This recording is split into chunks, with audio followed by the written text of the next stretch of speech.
Сигурно некогаш сте се запрашале. Зошто реагирам вака? Зошто толку се плашам од критика на работа? Или, пак, зошто постојано завршувам во врски каде што се чувствувам како да морам некого да спасувам?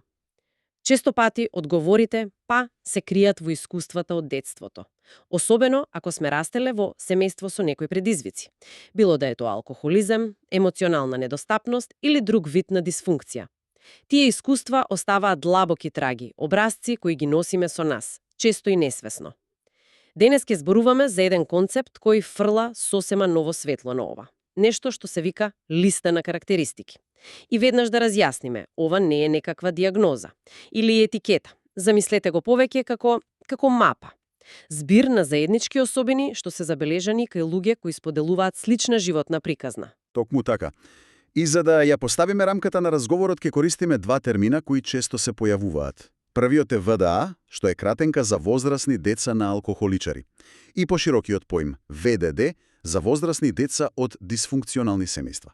Ова е клучно, бидејќи, иако сето ова почнало со проучување на семејства со алкохолизам, многу брзо станало јасно дека истите образци се јавуваат во секоја средина каде што основните емоционални потреби на детето не биле задоволени.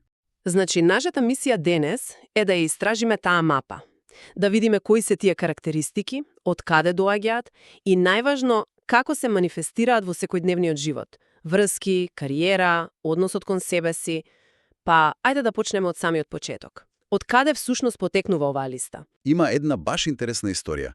Листата на карактеристики, во оригинал позната како The Laundry List, првпат се појавува во 1978 година. Напишана е од некој познат само како Тони А. Тој во основа ги сумирал своите согледувања во 14 заеднички особини. И листата толку силно одекнала кај луѓето со слични искуства, што подоцно е официјално освоена од Светската сервис организација на ВДА. Чекај, значи ова не е нешто што го смислил некој психолог во кабинет, туку произлегло од директно лично искуство. Точно, од искуство. И што е уште пофасцинантно, ова не било некое изолирано откритие. Само неколку години подоцна, во 1983-та, доктор Джен Војтиц објавува книга со 13 речиси идентични карактеристики, а дошла до истите заклучоци сосема независно. Тоа е многу силен показател дека наишле на еден реален и, како да кажам, распространен феномен. Ајде тогаш да нурнеме во самата листа. Една од првите и можеби најпрепознатливите карактеристики е страфот од авторитети и преголемата чувствителност на критика. Зошто што е толку често? Затоа што коренот е во непредвидливоста. Во едно здраво семејство, детето учи дека постојат правила, постојат и последици. Се е некако јасно. Во хаотично семејство, правилата се менуваат од ден на ден. Казната може да дојде без никаква најава, без логика. Детето живее во постојана состојба на готовност, а авторитетот, родителот, станува извор на опасност. И тој страв нормално се пренесува во зрелоста. И тогаш секоја фигура што има моќ, шеф, професор, дури и полицаец на улица, може несвесно да го активира тој стар детски страв од непредвидлива казна. Дури некоја конструктивна критика на работа може да се доживее како напад врз целата личност. Токму така. И токму поради тој страв се раѓа и следниот механизам – постојаното барање одобрение од другите. Логиката е, ако не можам да предвидам дали ќе бидам казнет, тогаш, ќе направам се за да им угодам на сите. Со надеж дека така ќе бидам безбеден. Ова е класичен механизам за преживување. Кој со текот на времето станува толку автоматски, што личноста почнува да го губи контактот со самата себе. Престанува да знае што таа сака, што таа мисли, затоа што фокусот е секогаш надвор. Што мислат другите, дали ме прифаќаат? Да, внатрешниот компас, чувството за сопствен идентитет, станува многу тивок. И кога веќе зборуваме за преживување, фасцинантно е како истиот проблем може да создаде сосема спротивни стратегии. Тоа се гледа кај крајностите. Или си хиперодговорен, или целосно неодговорен. Како е можно тоа? Иста причина, а две диаметрално спротивни последици. Звучи парадоксално. Тоа е класичен резултат на превртувањето на улогите. Во многу такви домови, детето е принудено да ја преземе улогата на родител. Да се грижи за помалите браќа и сестри. Да се грижи за пијаниот или депресивен родител. Станува еден вид мал возрасен. И таа прекомерна одговорност ја носи со себе цел живот. И станува личност која не може да се опушти, која секогаш мора се да контролира, да се грижи за сите околу себе. А другата крајност – неодговорноста. Откаде доаѓа таа? Таа доаѓа од тоа што во целиот тој хаос, детето едноставно никогаш не добило модел. Некој не му покажал како изгледа здрава одговорност. Па така влегува во зрелоста без основните вештини за справување со врските. Аха, јасно. Листата продолжува со уште неколку тесно поврзани особини. Например, потиснување на чувствата. Да. Во многу дисфункционални семејства владее тоа непишано правило. Не зборувај, не верувај, не чувствувај. Кога изразувањето на тага, лутина или страв било игнорирано или уште полошо казнувано, детето учи дека е посигурно да не чувствува ништо. И таа емоционална вклучанетост станува стандарден режим на работа. Предпоставувам со тоа оди и безмилосното самоосудување. Оној внатрешен критичар што е постојано вклучен. Тоа е всушност интернализираниот глас на критичниот или непредвидлив родител. Детето, во својата немој да ја разбере ситуацијата, заклучува: проблемот мора да е во мене. Јас сум виновен или виновна за хаосот. И тој срам и таа вина ги носи со себе и во зрелоста. Ова ме потсетува на уште една карактеристика што ја прочетав. Мешањето на љубовта со сожалување и склоноста кон спасување на други. Се чини дека ова е директен резултат на таа вина, нели? Апсолутно, тоа е еден несвесен обид да се поправи собственото минато преку другите. Ако можам да го поправам или спасам мојот проблематичен партнер, можеби ќе ја излечам раната од безпомошноста што ја чувствував како дете, кога не можев да го спасам мојот родител. Покрај ова се споменува уште нешто што на прв поглед изгледа контрадикторно. Зависност од возбуда. Пораснале во хаос, а сепак како да го бараат и во зрелоста. Како се објаснува тоа? Тоа е затоа што хаосот, колку и да бил болен, е позната територија. Мирот и стабилноста можат да бидат вознемирувачки. Затоа што се непознати? Токмо, не се чувствуваат нормално. Затоа несвесно се создаваат или привлекуваат драматични ситуации. Тоа е начин да се чувствуваат живи или едноставно да се вратат во емоционална состојба која им е, позната. А тоа води директно до следната точка – импулсивноста, донесување одлуки без да се размисли за последиците. Дали тоа е поврзано со истата потреба од возбуда? Поврзано е, но произлегува и од недостатокот на вежбање. Кога живееш во режим на преживување, ти не планираш долгорочно. Реагираш од момент во момент. Таа импулзивност е научена вештина за справување со кризи. Проблемот е што во зрелоста, кога нема реална криза, таа продолжува да се манифестира.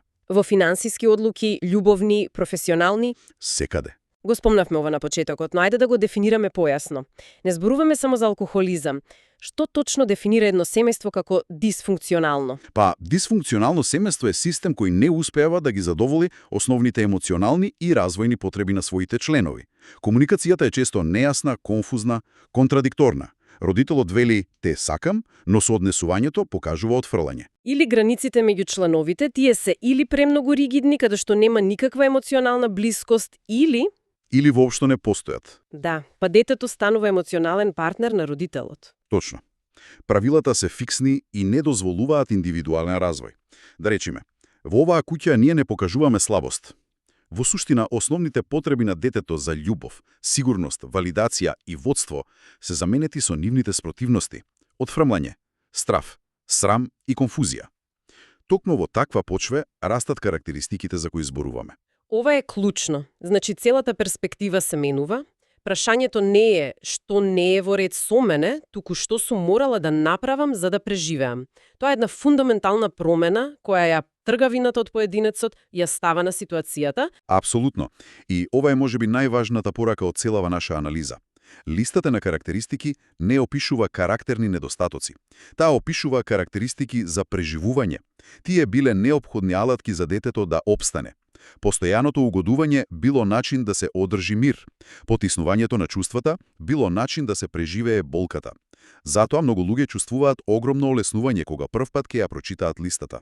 Затоа што сваќаат дека не се луди. Дека не се луди, дека не се сами и дека нивните реакции биле нормален одговор на една ненормална ситуација. А која е разликата од она што би го нарекле карактерни недостатоци? Каде е границата? Разликата е суптилна, но важна. Се користи една одлична аналогија. Карактеристиките за преживување се како гранките на дрвото. Тие се структурата што се развила како одговор на околината, додека карактерните недостатоци, како осудување, нечесност, завист, се повеќе како плодови што растат од тие гранки. Тие се последица, а не причина. Тоа има смисла. Ако ова се алатки за преживување, што значи тоа за закрепнувањето? Дали целта е да се ослободиме од нив? Да ги исечеме? Целта не е да се отстранат, бидејќи тоа е невозможно. Тие не можат насилно да се искорнат. Зашто некогаш не заштитувале? Целта е да се интегрираат. Процесот на закрепнување вклучува нивно омекнување, разбирање и на крај трансформирање. Може ли пример? Како се интегрира, да речеме, прекумерната одговорност? Па прекумерната одговорност, кога ќе се интегрира, се трансформира во здрава грижа за себе и способност за поставување граници. Личноста ја задржува својата сила, својата способност за организација, но учи да ја насочи и кон сопствените потреби, а не само кон туѓите. А стравото од авторитети? Стравото од авторитети, пак, може да се претвори во здрав скептицизам, во способност за критичко размислување, наместо во слепа послушност или парализирашки страв. Значи, не се отфрла алатката, туку се учи како да се користи на нов, поздрав начин. Тогаш, кој е патот напред? Што е решението?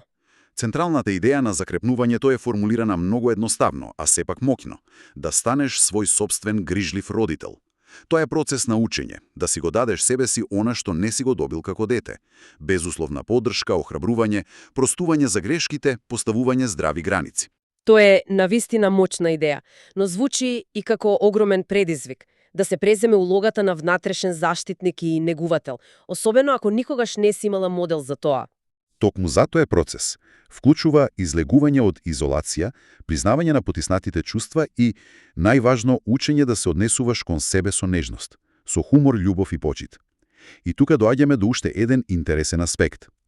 Дали овие карактеристики секогаш се манифестираат на ист начин, како страв, повлеченост, угодување? Предпоставувам не. Сигурно постои и другата страна на медалот. Постои. Тоа е прекумерната компензација. Кога раната е иста, но реакцијата е сосема спротивна. Во литературата на ВДА ова се нарекува другата листа, или The Other Laundry List, која ја опишува перспективата на некој кој, за да се заштити, од улога на жртва преминува во улога на виктимизатор. Чекај, ова е навистина важна идеја. Значи, не зборуваме за некој што е само тежок карактер? Не. Туку за некој чија рана се манифестира на спротивен начин. Наместо страв, покажува агресија за да се заштити. Точно. Да земеме конкретни примери. Оригиналната карактеристика е постојано барање одобрување и губење на идентитетот. Другата, компензаторна страна, е целосно презирање на туѓото мислење. Ригидна, лажна самодоволност. Не ми е гајле што мислите вие. Епење за партнерот по секоја цена. Другата страна на истата рана е напуштање на другите пред тие да имаат шанса да те напуштат. Саботирање. Саботирање на врската за да се задржи контролата и да се избегне болката од отфрлањето. Ова совршено покажува како истата длабока рана од детството може да се манифестира на сосема спротивни, но подеднакво болни начини. Кога ќе ги сумираме сите овие информации, станува јасно дека листата на карактеристики не е етикета за осуда. Повеќе е како мапа, алатка, која помага да се именуваат и разберат длабоките, често невидливи ефекти од растењето во дисфункционална средина. И мислам дека клучната поента што треба да се понесе е дека ова се научени механизми за преживување, а не вродени мани на карактерот. Токму така. И централната порака е порака на надеж. Процесот на станување собствен грижлив родител, колку и да звучи абстрактно, е практична секојдневна работа. Тоа е патување кое овозможува овие стари болни образци да се интегрираат и да се трансформираат во сила, во мудрост и емпатија. Тоа е патување од преживување кон вистинско исполнето живење. За крај, сакам да оставиме една мисла за размислување. Програмот за закрепнување покрај проблемот нуди и визија за иднината, позната како 12 ветувања. Едно од тие ветувања гласи: ќе научиме како да се забавуваме и да внесеме радост во нашиот живот. Имајќи предвид дека една од клучните карактеристики што ги спомнавме е токму сериозноста и тешкотијата да се забавуваме, прашањето за размислување е: што би значело свесно да се практикуваат радоста и играта? Не како луксус или нешто што треба да се заслужи, туку како суштински дел од лекувањето на она внатрешно дете на кое никогаш не му било дозволено да биде само дете.